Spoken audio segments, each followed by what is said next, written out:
In this lesson, we will examine who is responsible for each aspect of the flight preparation task.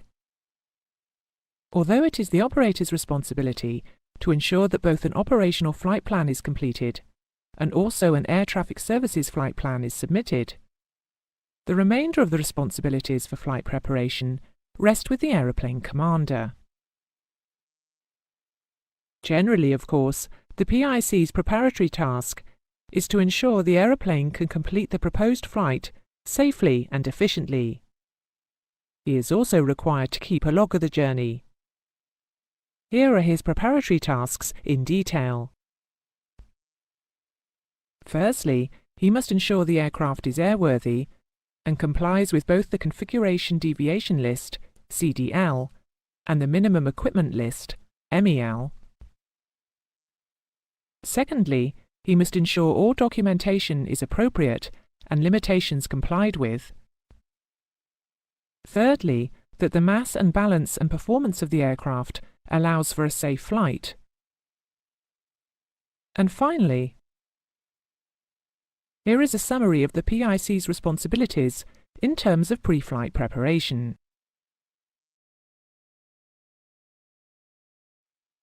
The next group of rules, although they may apply at other times, are targeted at that time between boarding and immediately before takeoff. Here, we will examine the general responsibilities of crew members. Firstly, regarding when they should be at their assigned stations. In the case of crew, the assigned station is a specific seat, either, in the case of flight crew, on the flight deck, or for cabin crew, in the cabin. Flight crew members must be at their stations during takeoff and landing, and should be at their stations at all other times, unless there is a good reason why they are not. In all cases, there must be at least one pilot at the controls at all times. The flight crew should of course be alert. However, if fatigue is an issue, controlled rest may be taken. Controlled rest may only occur in periods of low workload. Usually, the PIC will organise a rota, such that each flight crew member in turn is allowed to nap, often while still seated at his station.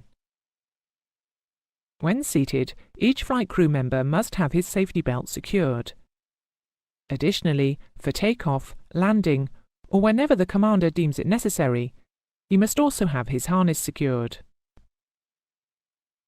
The cabin crew must be at their stations during the critical phases of flight, defined as takeoff, initial climb, final approach, and landing. The flight crew must wear their headset with boom microphone and use it as the primary device to listen to air traffic services in the following circumstances: when on the ground and receiving their departure clearance, or when engines are running, or when in flight and below the transition altitude, or 10,000 feet, whichever is higher. In all cases, they must be worn when deemed necessary by the commander. The operator must establish procedures to ensure that before taxiing, takeoff and landing, all exits and escape paths are unobstructed. The cabin crew will follow these procedures and also check that passengers are strapped into their seats at the required times. Additionally, the PIC has the following responsibilities. He must ensure that before takeoff and landing, and whenever deemed necessary in the interest of safety, all equipment and baggage is properly secured, and ensure that relevant emergency equipment remains easily accessible for immediate use. The rules concerning passenger restraints, including for an infant seated in an adult's lap, are these.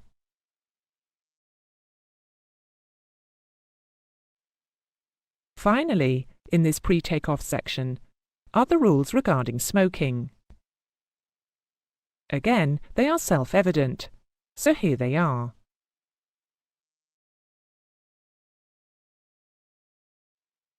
The next group of rules deals with the takeoff, especially in terms of the environment and the procedures to cope with it. As you may imagine, a successful operation requires the conditions at the departure aerodrome, en route, and at the destination, or its alternate, to be suitable. If the conditions at any of these places are below the required minima, there is no point in commencing the flight. In fact, EU OPS makes it illegal to do so. Our first rule considers the actual conditions for takeoff. Before commencing takeoff, a commander must be satisfied that the weather at the aerodrome, including the takeoff minimum and the condition of the runway, are suitable for a safe takeoff and departure. By takeoff minimum, we mean the runway visual range, RVR, or visibility in the takeoff direction. Next, we will consider the flight rules under which the aeroplane will be operated. Taking off the flight under the visual flight rules, VFR, is straightforward, in that the commander may only commence takeoff when the appropriate weather reports and forecasts allow him to comply with these rules along the route, or that part of the route, that is to be flown VFR.